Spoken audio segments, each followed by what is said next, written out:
Our programs offer many languages. Please visit suprememastertv.com/schedule.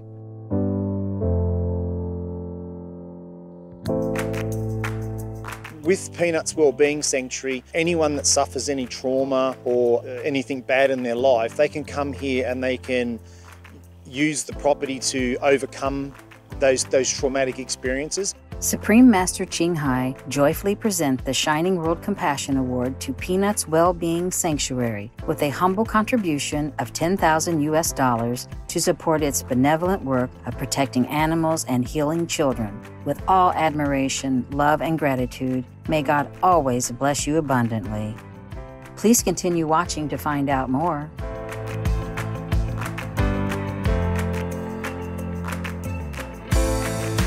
Affable viewers, I am Eugénie.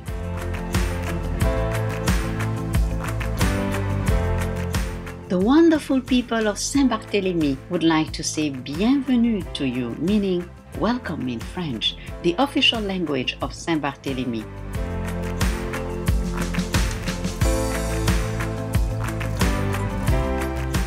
They wish that humanity will lovingly care for all living beings that call the earth home. Welcome to our program, Peanut's Wellbeing Sanctuary, a place of transformation, part 1 of 2. Today, it is our pleasure to share the work of Tracy Keenan and Mick Steele, the vegan co-founders of Peanut's Wellbeing Sanctuary, a 40-hectare peaceful space in New South Wales, Australia.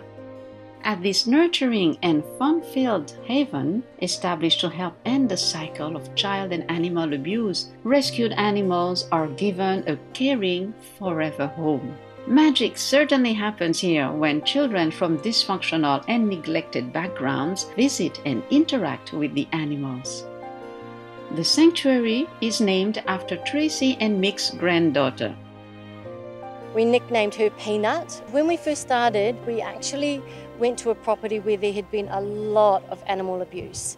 They had been doing a lot of backyard slaughtering, and it was really quite sad and horrific. And our granddaughter was very young at the time, but she came along and she wanted to get in there and help clean up and get it ready so that, you know, we could do good from the animals. Tracy and Mick have opened the sanctuary's doors to many animals who need a safe and loving home.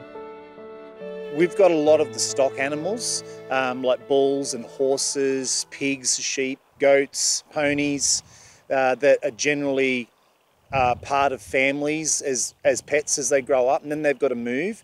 Some of the animals come to us because they're either from an abusive home, or domestic violence is another one. When families have to separate, the animals are the last ones that are thought about.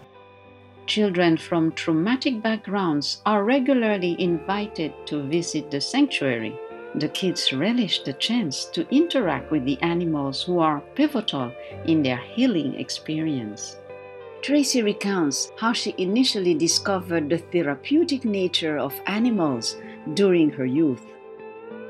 I guess this is where the idea came from initially, is that when I was raised, my mum used to do fostering and look after children, and we had a couple of girls that came to our care, and one didn't trust adults at all, wouldn't talk to adults. And so I was walking down the hallway once, and I was 14, and I heard her speaking, and I was like, oh, she must be talking to her sister, because she'd only talk to her sister. But when I walked out into the kitchen, her sister was there. So when I went back, here she was actually talking to our dog on the bed.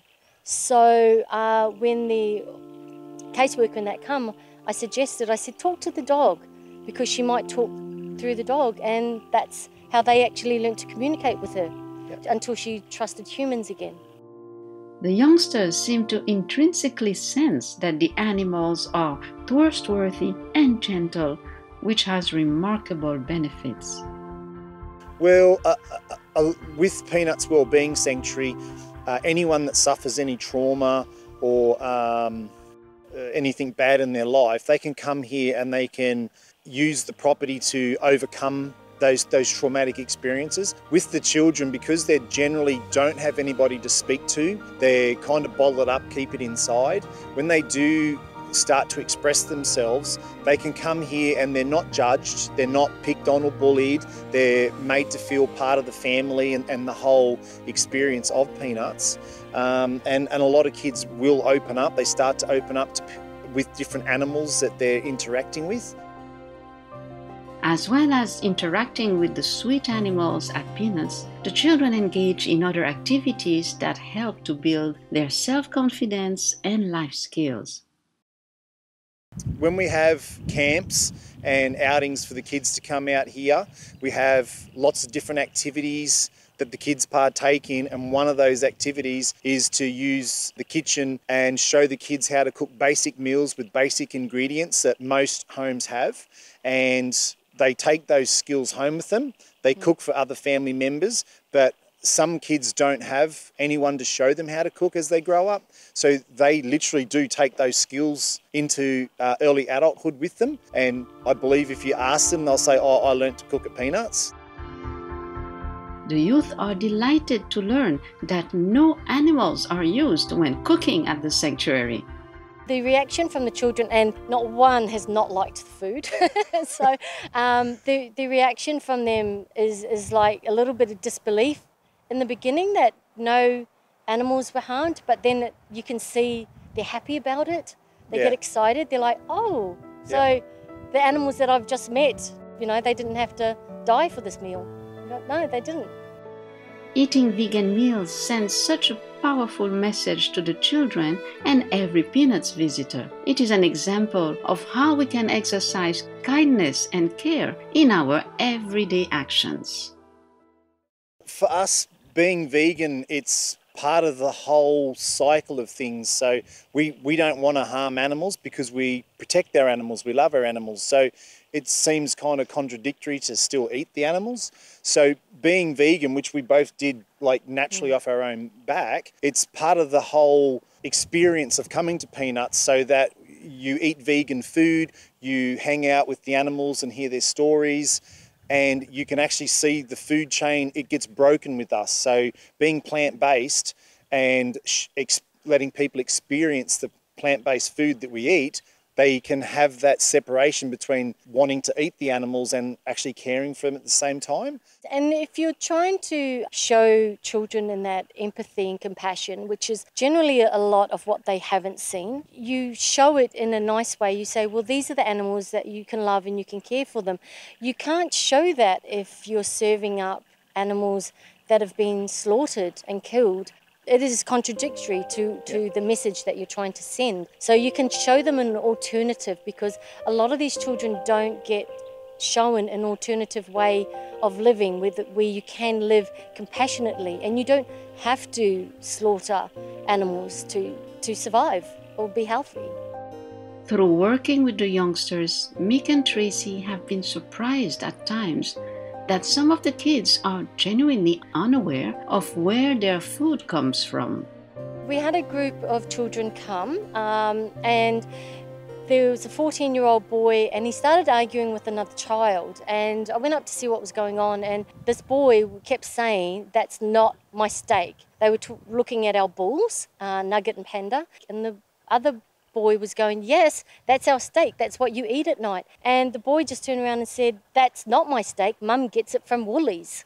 So he literally had no association to what he was eating to what was standing in front of him. Like, the disconnect was quite incredible. When he learnt that bull over there is where the steak comes from, his whole look on his face and his persona changed of like, really? Are they telling me the truth? And by the end of the camp, like, he had a whole different outlook on the animals and I guess what he eats. So, Because he made a connection with Nugget prior to that conversation, and he just loved Nugget, and the fact that Nugget is an Angus bull, I think even made that more upsetting for him, that he didn't know that. We are elated to know that the Peanuts Wellbeing Sanctuary is a that the youngsters who visit Peanuts Wellbeing Sanctuary benefit so much from this place of love. Supreme Master Ching Hai joyfully present the Shining World Compassion Award to Peanuts Wellbeing Sanctuary with a humble contribution of $10,000 to support its benevolent work of protecting animals and healing children with all admiration, love, and gratitude. May God always bless you abundantly. Supreme Master Ching Hai is deeply grateful to the beloved God for all the financial help, comfort, and support to the afflicted and needy, and or any good cause over the years, as a humble vessel for His compassion and love toward His precious children. For more information on the Peanuts Wellbeing Sanctuary, please visit peanutswellbeingsanctuary.org.au, facebook.com/Peanuts Wellbeing Sanctuary. Please join us again next Monday, January 11, for Peanuts Wellbeing Sanctuary, A Place of Transformation, Part 2 of 2. Exceptional viewers, it has been a pleasure to have your company on today's program. May all animals in the world feel the love and awe that we carry for them within our hearts.